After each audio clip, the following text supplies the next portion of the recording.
Come on.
You can't pull one over on me, Witcher. I can see you're a kid.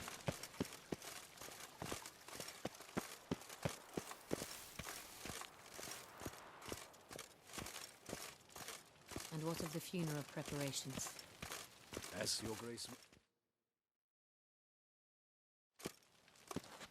Geralt of Rivia, Master Witcher.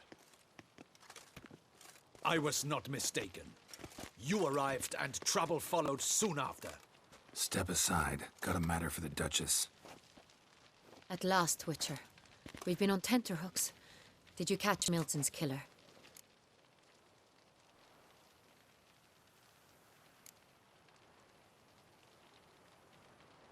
Case is more serious than we thought.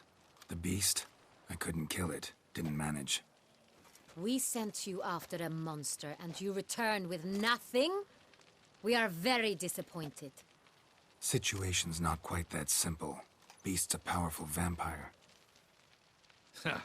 Is this a problem? Is it too much for a witcher? A monster slayer? But everyone knows how to end a vampire. Draw him by trick into sunlight. Or arm yourself with ample garlic and drive a stake through its heart. Garlic's useless against vampires. Sun and stakes don't hurt him either. Those methods, pure invention. Only work in legends and fables. And buckthorn? When I was a child, Grandmama Ademarta always claimed buckthorn drives off vampires. Silver sword's your best option for keeping them at bay. But it won't get the job done, because only a higher vampire can truly kill another of its kind. Excuses. Ha! Your Grace, I shall assemble a battue. Bring the matter to its end at once. The Witcher need but tell us where to find this monster.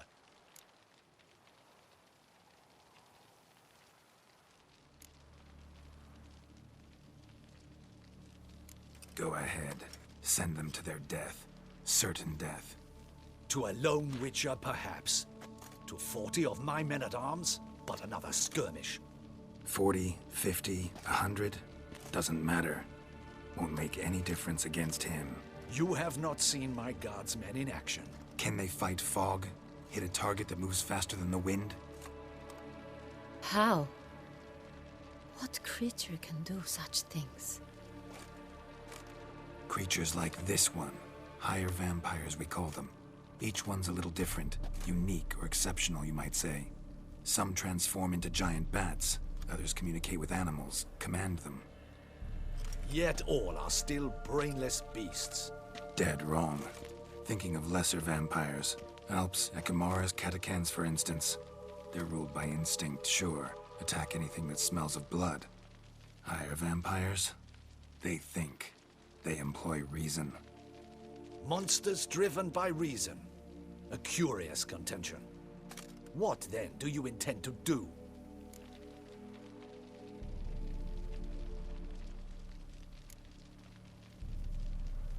It's way beyond being some monster.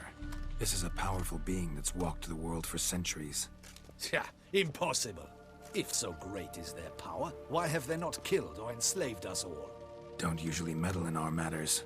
Mostly stay out of our way because they don't care about humans one way or the other. And they do not fear we shall wipe them out one day.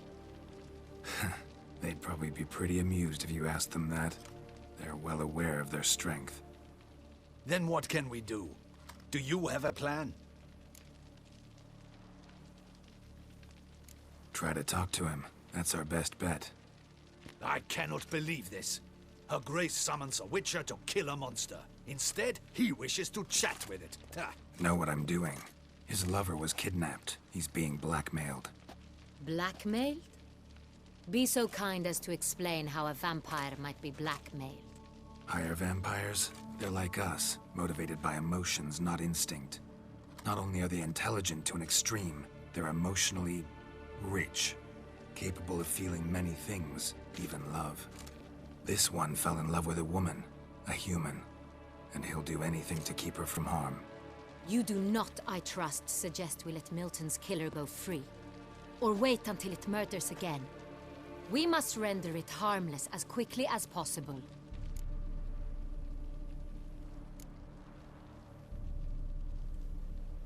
Which is why that's my aim now, to prevent further attacks. Vampires only half the problem. Blackmailers at fault chiefly. Kidnap the woman to control the vampire. And what do you propose to do?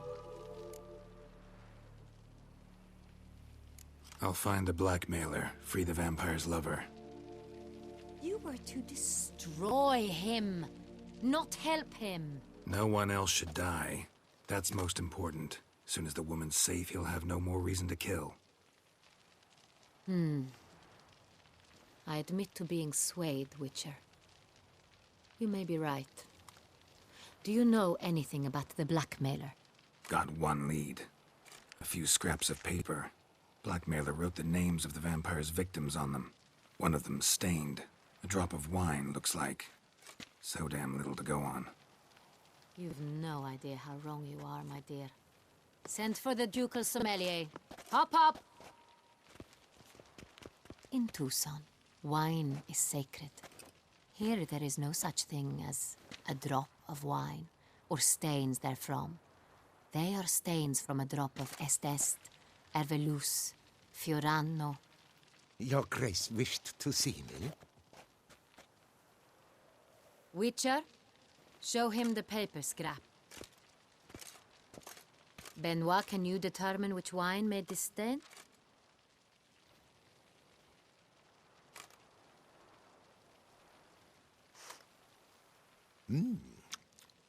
Yes, yes.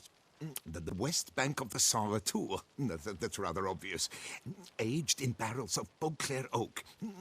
Hue, deep burgundy. Clarity, high. It's simple. Saint Real, the 1269 vintage. That's impossible. The wine is produced at Castel Ravello, especially and exclusively for the ducal table. Perhaps some Saint Real was stolen. We must go to the vineyard, see if there's not been an incident.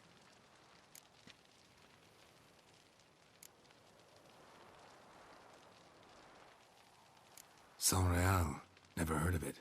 It's highly unlikely you've ever had a chance to partake of it. As I said, it is only ever served to the ducal family. Didn't stop it from ending up on that scrap of paper. Unless your Grace's sommelier is mistaken. In matters of wine, Benoit is never mistaken. If he says it's Saint Real, it is Saint Real.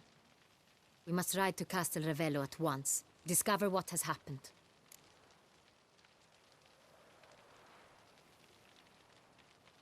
Wait. Your Grace wants to go with me? Out of the question.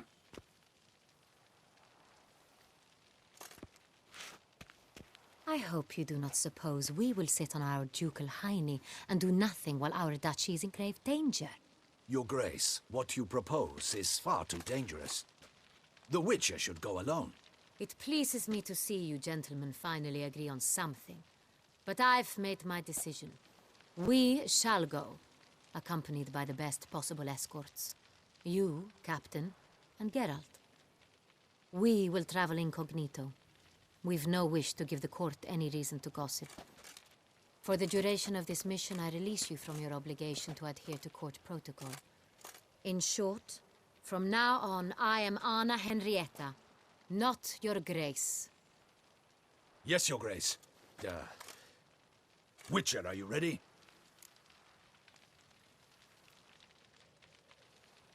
Yeah, ready to go. Excellent. Give me a moment. I must don something more appropriate and concealing. Then we will be off.